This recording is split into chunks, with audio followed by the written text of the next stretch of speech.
Andy Warhol. How did that happen? Well, this is in 1979, and I had my Nikon F2AS camera with a 50 millimeter portrait lens, and I used to go out with my friend, and she and I would go out and we'd, photograph scenes around Los Angeles, some of the people. I was very shy, so the camera actually helped me get out and about. And I noticed in the LA Times there was a small announcement that Andy Warhol was coming to town to help his friend Wally Amos celebrate the 4th anniversary of the opening of his first retail store at the corner of Formosa and Sunset Boulevard in Hollywood.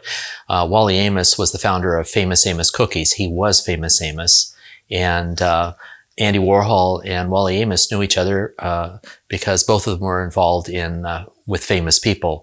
Wally Amos was actually the first African-American talent agent for William Morris Agency, and his client, he signed Simon and Garfunkel, and his clients were Diana Ross, etc. So he was dealing with a lot of famous people. So I decided, well, wouldn't it be great to go to that place and see if we can't maybe photograph Andy Warhol, probably from a distance. And if nothing else, there'll be a lot of interesting people to photograph there because of all the Andy Warhol people with pink hair, which was totally unusual back in 1979. So we went, and I get there, and there's 500 people literally already there. And Andy Warhol is about an hour late. It's not shown. And so I went over to Wally Amos and I said, Mr. Amos, where will he be pulling up? And he says, well, right outside here by the side door. That's where he's scheduled to show up. He should be here soon. You have to remember, this is before cell phones or anything else, so there was no way to know when he was going to arrive. And I go out to the curb and I stand there, and right then Andy Warhol's limousine pulls up, stops, the door opens, and out comes Andy Warhol. I take my first photograph of him, and he has a big smile. He smiles at me. He then has a camera in his hand, and he took a photograph of me.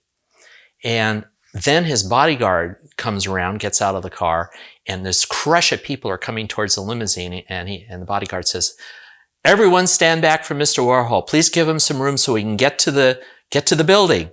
And Andy Warhol looks at me, and he says, no, this young man is fine. Of course, I was back then. And so I was able to be with Andy Warhol and continue to photograph him. And that's how it happened. And so we went into the Famous Amos store, and I continued to photograph him. And he didn't talk much with me at all, but he did take direction. At one point, we were outside next to a chain link fence because he was walking around. And I said, Mr. Warhol, I'd love to get a profile. And he turned and he let me get a profile photo of him. There were a couple of things he did like that. So I continued to photograph him and was standing right next to him at the table while people were coming up one at a time to sign interview magazines. He was signing interview magazines. And the rest of the people were at least 20 feet to 25 feet away from him. They didn't allow a crowd around him. And I found out later that, he was really paranoid not paranoid, but he was very cautious around people. He didn't really like people that close to him, although he and Wally Amos were very close and interacting a lot. Because 4 years prior, some crazy deranged person actually shot him and he almost died. So they kept the people away from him. But yet I'm right there with a 50 millimeter portrait lens. I didn't have a telephoto. I had to be as close as you see that I am to him in the photographs that you're seeing today in the museum, and taking those photos. The press were there in great numbers, and they were also kept away. But yet I'm taking photographs of him right there. And I was, as I said, sort of shy. I became very self-conscious that I was going to be in every photograph that everybody else was trying to get of Andy Warhol.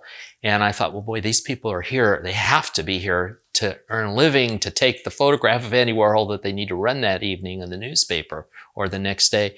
So I said to Mr. Warhol, I said, thank you so much. I'm going to go back to my friend. He just nodded, didn't say anything, barely spoke to me.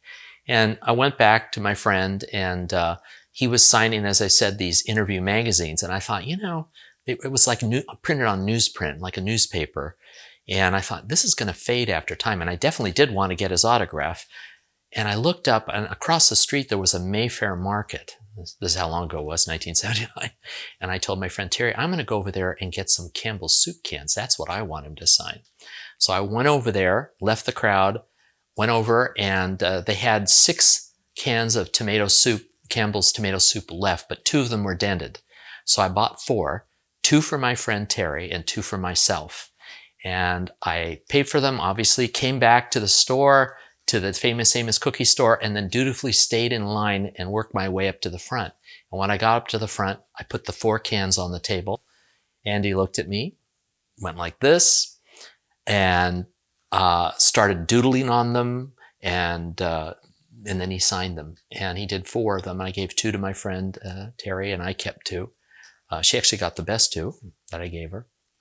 And that was it. And then everybody saw what had happened, and all of a sudden the crowd got noticeably thinner as people started going over to Mayfair Market, and they basically cleaned out all the Campbell's soup items. So cream of tomato was gone already.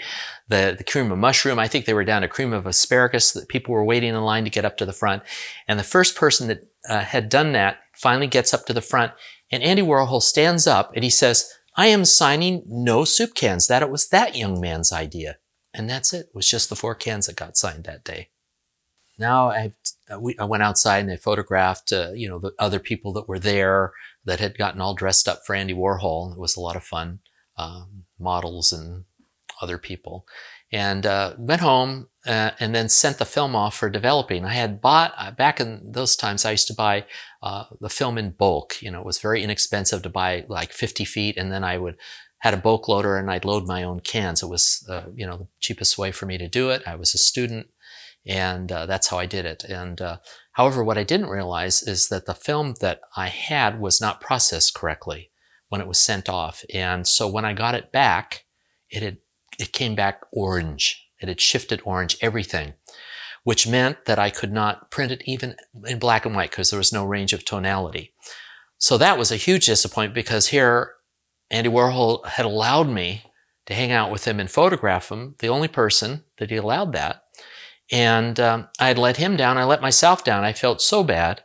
And so that film, the negatives, just stayed in a drawer from 1979 until 2017, when I met Nordine Elwari, who's a master printer, also a very gifted photographer, who had printed for Herb Ritz, Matthew Ralston, George Horrell, and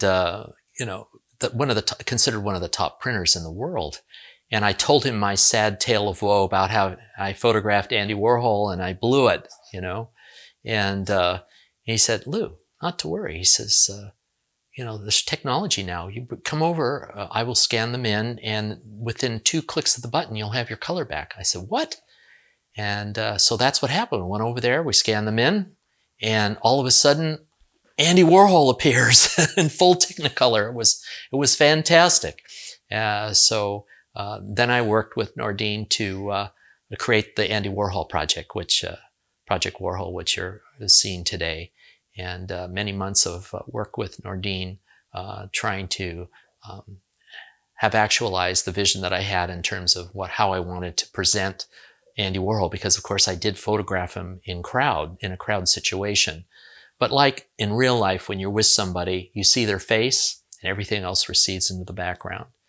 And so working with him very closely, I think we definitely got to a place where I'm very happy with the outcome.